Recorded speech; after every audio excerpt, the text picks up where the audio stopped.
And I'm here now to introduce Chapter 5, which is Building Communication Skills. We've been speaking somewhat about communication issues in Chapter 4, and I believe that most people would say, yes, family communication is important, but sometimes we talk about communication almost as a black box. I mean, yes, do it. But let's open up that black box for a moment. Let's really explore what is involved in effective communication between individuals. So if we look at the communication literature, we have 5 points to talk about, and this is covered in the chapter, but I'll just mention it briefly. Number 1, effective communication in a family should be something that occurs frequently.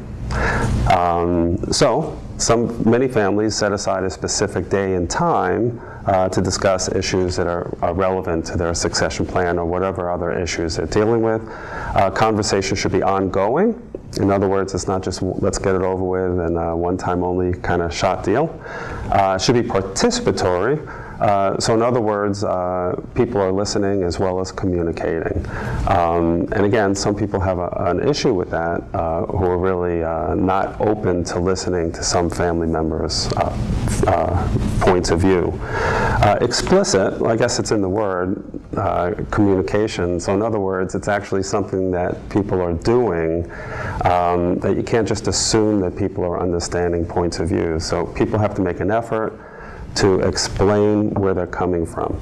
And concrete, so if a family is communicating about a plan or something they're going to do differently, that should, maybe even write it down so everybody can read it, what was decided upon.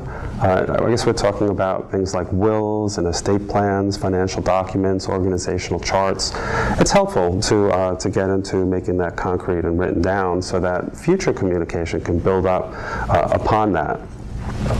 Okay, and in this chapter, we also talk about the importance of being clear on what the family's goals are. I mean, so just to sit down and say communicate perhaps doesn't really get a family to where they want to be in developing a succession plan. So it's worth talking about, to begin on, what are the goals of our family business? What are we trying to accomplish? And that could be a very fruitful conversation. Somebody might say, we want this family farm to last another 100 years. Someone else might want to say, we should have a place where the family can get together whenever they like. Someone else could say, we want the most profitable thing. So it's probably good to put that on, that down on paper, and there could be some really good communication after that in terms of how to achieve those goals. Also, we talk about family meetings. That's a huge theme in this chapter, that family meetings are key.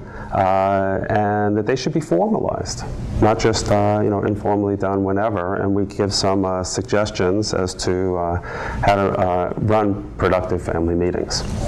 At any rate, we do hope that you enjoy and get something out of this chapter as in the others, and look forward to seeing you in future chapters.